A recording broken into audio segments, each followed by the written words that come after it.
Apocalypse de Jean, chapitre 12. Un grand signe parut dans le ciel. Une femme, enveloppée du soleil, la lune sous ses pieds et une couronne de 12 étoiles sur sa tête. Elle était enceinte, et elle criait étant en travail et dans les douleurs de l'enfantement.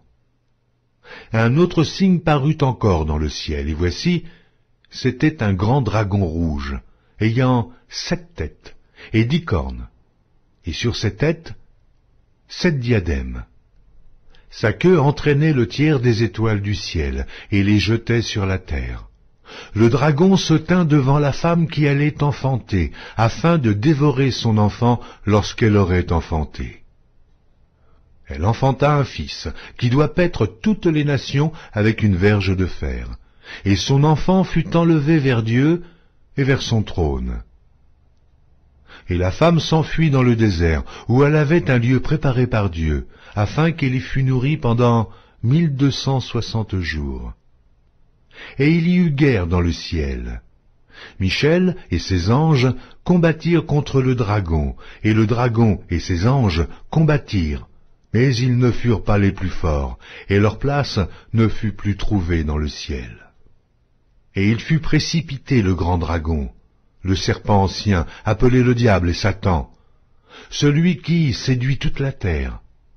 Il fut précipité sur la terre, et ses anges furent précipités avec lui.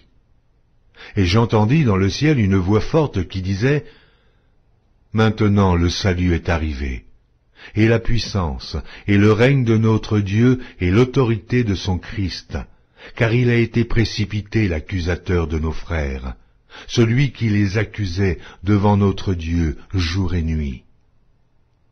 Ils l'ont vaincu à cause du sang de l'agneau et à cause de la parole de leur témoignage, et ils n'ont pas aimé leur vie jusqu'à craindre la mort.